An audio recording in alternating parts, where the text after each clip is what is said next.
संत हृदय नवनीत समाना, कहा कहन कुछ कहे न जाना। नवनीत बोले तो मक्खन, नवनीत चौरम माखन चोर। नवनीत बोले तो मक्खन जैसा, नवनीत समाना, हृदय ऐसा कोमल होता है संत का, वही संत है। संसारस्य अंतः, जो संसार को पीछे अंत करके छोड़ करके आया है, सा अंतः इति संतः। संत कौन है? वही है जिसने संसार को छोड़ दिया है। संसार को मन से जरूर छोड़ दे। ऐसे भी संत हैं जो रह रहे हैं संसार में लेकिन मन से छोड़ दिया है। ऐसे नहीं कह सकते कि जंगल में निकल गए। मन से किसी के प्रति आसक्ति जिसकी ना हो वही संत है। बोलो गोविंद भगवान की। बोर हो रहे हैं कि विभोर हो रहे हैं? देखो मेरा तो गला बैठा जा रहा है, ये जनरेटर और मेरी जान को, इस जनरेटर की वजह से मुझे 4 गुनी एनर्जी के साथ बोलना पड़ रहा है। ऐसा ही रहा तो कल आवाज न निकलेगी। बोलो गोविंद भगवान की। कथा प्रसंग को आगे ले चलते हैं। अब जन्माद्यस्य पर ही यदि 8 घंटे बोले तो भी पूरा ना हो, इसलिए कथाओं को स्पर्श करते हुए अब चलते हैं।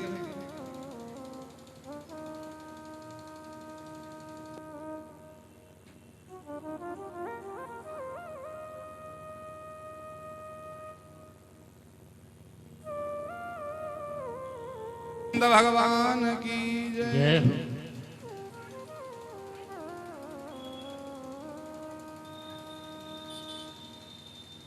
अब सूत जी ने शौनक आदि के प्रश्नों पर भक्ति की व्याख्या करी।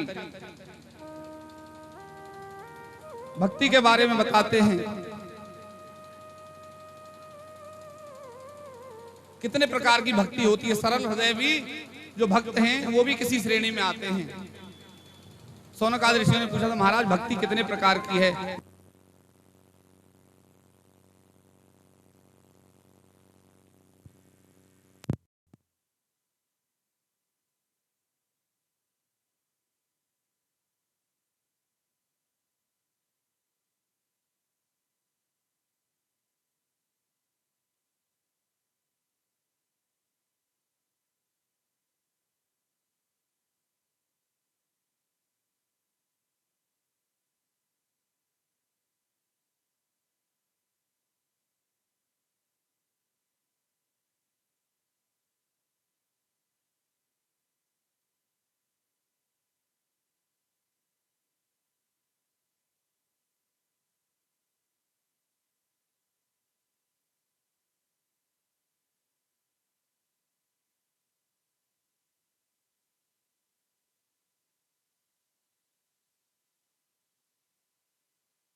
बोलो गोविंद भगवान की। भागवत यज्ञ है ये, और यज्ञ में तो देखो असुर तीनों चारों लोग जितने चार योग हैं चारों से आते रहे हैं। ये भी कोई ऐसी आसुरी शक्ति है जो व्यवधान डाल रही है, इसका कोई विचार न करते हुए कथा प्रसंग को फिर आगे। मैं भी एकाग्र होता हूं और आप भी एकाग्र हो जाइए। बोलो गोविंद भगवान की जय हो।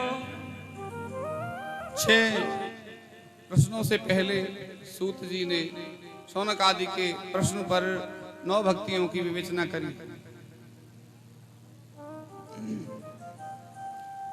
प्रथम भगति संतन कर संगा, प्रथमे भगति संतन कर संगा, प्रथमे भगति संतन कर संगा, दूसरे मम रति कथा प्रसंगा, दूसरी रति मम कथा प्रसंगा, भगति संतन कर संगा, गुरुपद पंकज सेवा, तीसरी भगत अमान, चौथी भगति मम गुणगन, करहि कपट तजगान। पहली भक्ति संतों की संगति। संत संगति के बिना भक्ति नहीं है। पहला जो अध्याय है भक्ति का वो संगति से ही चालू है, संत संगति। और संत कैसे? संत हृदय नवनीत समाना। ऐसे संत जो इतने कोमल हों, जो किसी से अवहेलना कराने के बाद भी, अपमानित होकर के भी जो क्रोध नहीं आता हो, जिनको कोमल हृदय हो, संसार से विलग हों, एकांतिक भाव वाले हों, वो संत। ऐसे संतों की। और दूसरी ममरति कथा प्रसंगा, मुझ में आसक्ति करके मेरे कथा प्रसंगों का अनुगमन करे। चौथी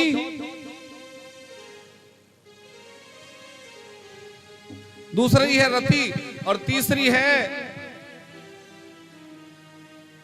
तीसरी भक्ति के बारे में जब कहा है, गुरु पद पंकज सेवा, गुरु के चरणों की सेवा, अर्थात गुरु के सानिध्य में रहना। जो गुरु के सानिध्य में रहते हैं लोग, वो आनंदित रहते हैं। अब लेकिन गुरु को भी छान करके, गुरु की जो जान पानी पी, जो जान छान और झार बिछाइए खाट, अकेलो न चलियो बाट। बुजुर्ग लोग ऐसा कहते थे। गुरु को भी जानकर करना, ऐसे ही नहीं चले जाना पड़ोसन ने गुरु दीक्षा ले रखी है, चलो पंडित जी के ऑफिस पे ले आओ, ऐसा कुछ नहीं है। बहुत ज्यादा जानकारी करनी है आपको पहले, उसमें ये योग्यताएं हैं कि नहीं है। कैसी योग्यताएं? आप जिसके प्रति शरणागत हो सकें, वो योग्यताएं। और जब एक बार शरणागत हो जाएं गुरु के, तो फिर उसकी अवहेलना नहीं सुननी है। उसके लिए बुरा वाक्य कोई बोले तो सुनना नहीं है, बलपूर्वक रोक देना है या तो, और या वहां से चले जाना है यदि हमारी सामर्थ्य से बाहर है। ऐसी गुरु के प्रति निष्ठा होनी चाहिए। चौथी भक्ति है मेरे गुणगान कपट तज करके, अपने अंदर कपट न रखते हुए, अंदर कपट न रह जाए।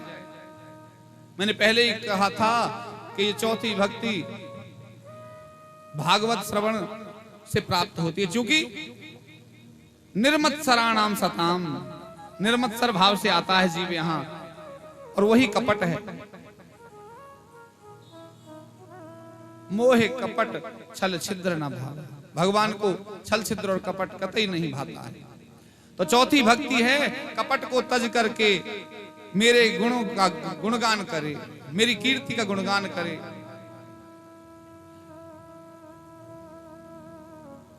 मंत्र जाप मम दृढ़ विश्वासा,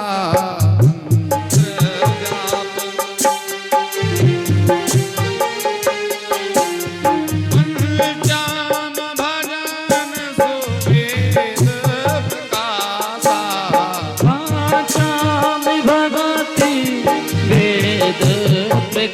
विश्वासा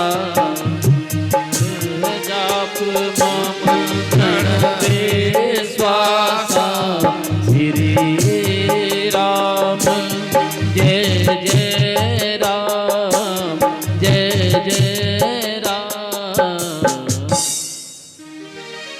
पंचम भक्ति है मंत्र जाप मम दृढ़ विश्वासा। मंत्र का जाप करे, मेरे किसी मंत्र का जाप करे। यहां बड़ा गूढ़ रहस्य है। अच्छा, मंत्र का जाप कहा है, पाठ नहीं कहा। मंत्र जाप मम दृढ़ विश्वासा, मंत्र को जपने के लिए बोला है, पाठ नहीं करना चाहिए।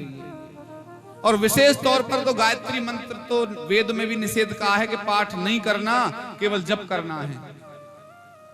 कोई गायत्री का पाठ करता है, यदि बोल करके जोर जोर से बोलता है तो निषेध नहीं है, महापाप है, वो पुण्य नहीं कर रहा, वो अज्ञान के कारण पाप कर रहा है।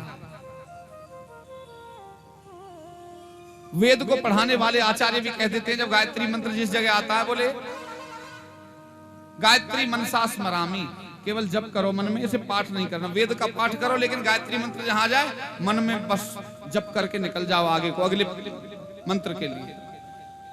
तो जो ऐसे मंत्र हैं उनका पाठ नहीं जाप। जितना आप मंत्र को जप करोगे उतना आनंद देगा। स्तोत्र का पाठ किया जाता है, फलश्रुति का पाठ किया जाता है।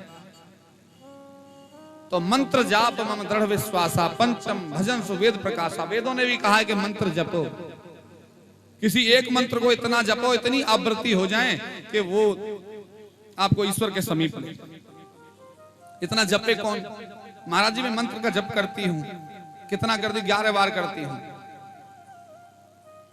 11 बार मंत्र का जप, आपने तो एक ट्रक जप कर लिया, अब इतना कैसे? तुम्हारी छत पे जो मंत्र रख दिया जाएगा 11 बार तो छत भी टूट जाएगी, इतना भारी हो गया है 11 बार। मंत्र जाप एक माला से नीचे तो जाप नहीं कहा जाता। अब एक बार बोलो, 4 बार बोलो, कोई फल नहीं। माला भी इसीलिए बनाई है, 108 बीज हैं उसमें, 9वां बीज सुमेरु है, और सुमेरु को साफ है कि उसे कोई ऊपर होके पार नहीं कर सकता। सुमेरु पर्वत को श्राप है, उसे कोई ऊपर होके पार नहीं कर सकता। ऋषि अगस्त्य ने श्रापित कर दिया था। उसने अपनी हाइट को इतना बढ़ाया था और अहंकार हो गया उसको अपनी ऊंचाई का कि मुझसे ऊंचा कोई नहीं। तो सूर्य और उस पर्वत के, सूर्य जिधर से पड़ रहे थे उसके अपोजिट दिशा में जितने गांव थे वो अंधकार में डूब गए। लोग बीमारी से मरने लगे। सूर्य नारायण यदि आसमान में ना हो तो बीमारी, महामारी फैल जाती है। सूर्य का प्रकाश ही बहुत सारे रोगों को दूर करता है। जब ऋषि ने उनको स्थापित किया कि जब तक मैं लौट कर ना आ जाऊं, जब तक ऐसे ही झुका हुआ प्रणाम की मुद्रा में खड़े रहना। कथा तो आगे लंबी दृष्टांत रूप नहीं कह रहे, बस स्पर्श करके चल रहे हैं। 108 से नीचे जप नहीं होता, याद रखना। 11 बार माताएं जो करती हैं वो बिल्कुल ना करें, बस छोड़ दें। नहीं तो 108 कम से कम करें, ज्यादा कितनी भी मालाएं हो जाएं। बोलो गोविंद भगवान की। मंत्र जाप मम दृढ़ विश्वास, दृढ़ विश्वास के साथ और करना है। मंत्र जाप ऐसे नहीं करना है। माला इधर चल रही है और माता जी को दूध जो रखा है गैस के ऊपर वो याद आ रहा है, नहीं बहू उसको देख लेना, राम राम राम राम राम राम। अब भगवान बोले दूध हूं कि राम हूं? भगवान भी कंफ्यूज हो गए, दूध हूं कि राम हूं? ध्यान तो दूध में है और राम राम करूं। मन को एकाग्र करते हुए भगवान का चिंतन किया जाए, एकाग्रता के साथ। छठ दाम शील विरत बाहु कर्मा, छठ दाम शील विरत बाहु कर्मा, निरत निरंतर सजन धर्मा, छठ दाम शील। अब ये जो छठी जो भक्ति है, ऐसे बुरे कर्मों से विरक्त होकर के शील धारण किया जाए। क्रोध को, अहम को, पापों को त्याग करके सील धारण किया जाए। जो सील होता है वो भक्त के भीतर हो सकता है। सील यानी दूसरों के प्रति स्नेह और शांत भाव, बिल्कुल ठंडा। ऐसी वाणी बोलिए मन का आपा कोई, ऐसा ही वाणी बोलोगे जो मन का भी आपा भी खो जाए, और अन्न को शीतल करे आप शीतल होए। ये सील है, ये भक्तों के भीतर ही उत्पन्न होता है।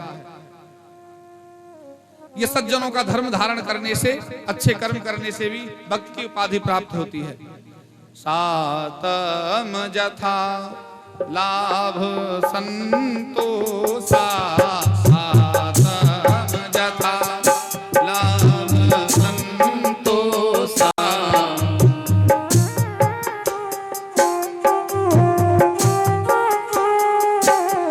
सातम उल्टा हो गया। सातम समो जग, सातम सम मोह मैं जग देखा, सातम सम मोह मैं जग देखा, मोते संत अधिक कर लेखा,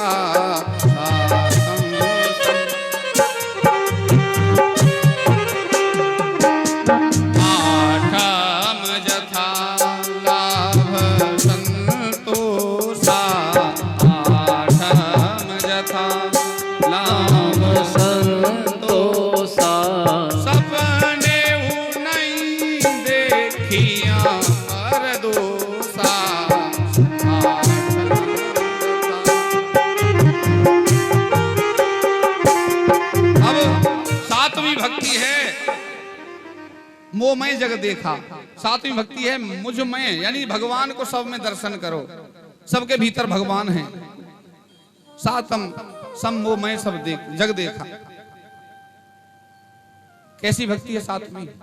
जो जीव है सबके भीतर ईश्वर विद्यमान है। ऐसा जब हम सोच करके चलेंगे तो हमें किसी के प्रति क्रोध नहीं आएगा, अपनी भावना भी हमें उत्तम लगेगी और सबका भाव भी हमें उत्तम रहेगा। ना कोई हमसे मत्सर रखेगा, ना हमारा किसी से मत्सर होगा, क्योंकि सब में ईश्वर का दर्शन हम करते हैं। सबको प्रणाम करके चलेंगे, ईश्वर का दर्शन करेंगे। तो अभी तो ईगो इतना है कि रास्ते में कोई पड़ोसी मिल जाए तो जो लड़का है उसे देख करके पड़ोसी है, इससे झुकना नहीं है।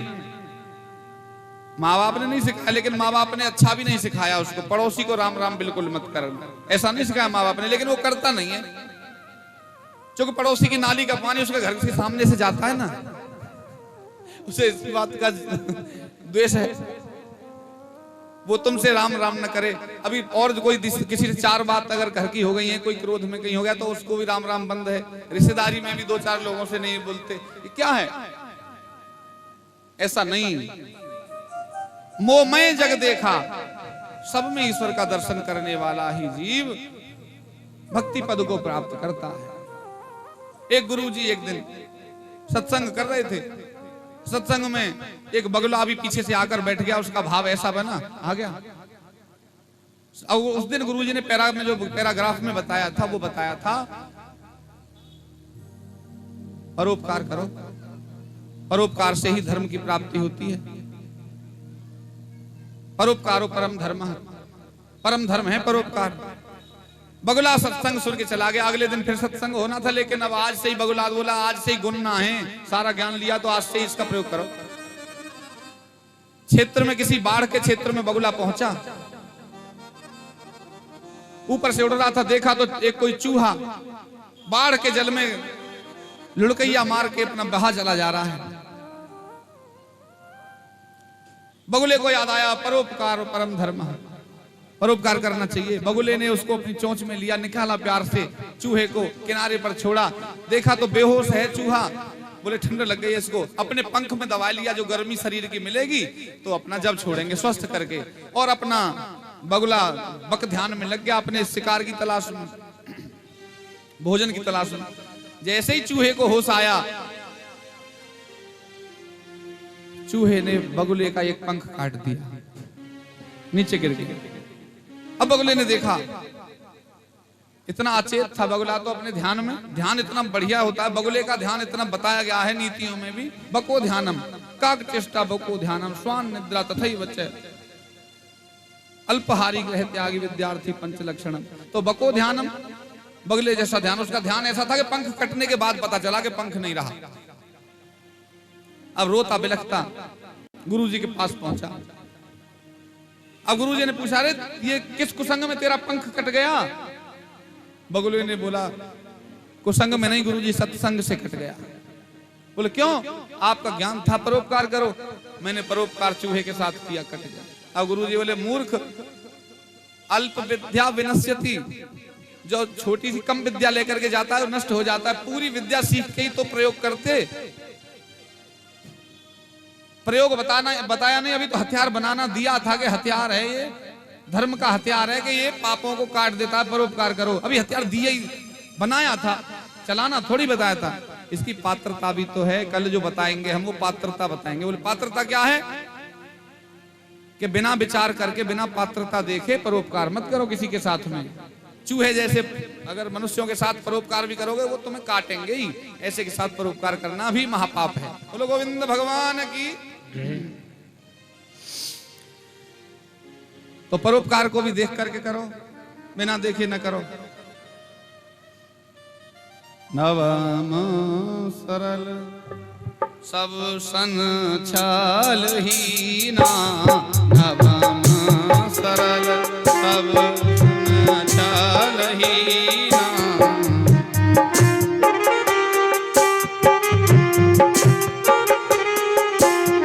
मम भरोस हिया हरस न दीना।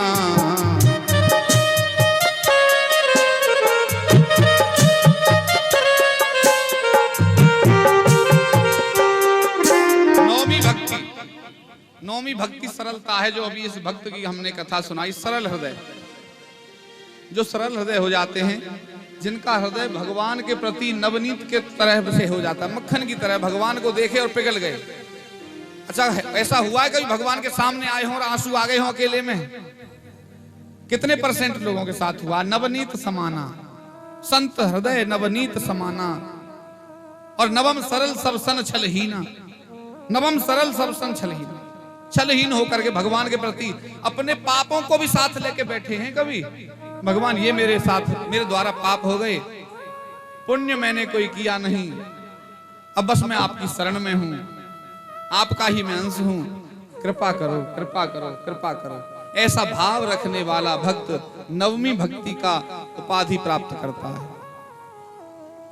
इनमें से एक भी भक्ति किसी के साथ हो जाए, किसी पर हो जाए, तो उसका कल्याण हो जाता है। बोलो गोविंद भगवान की।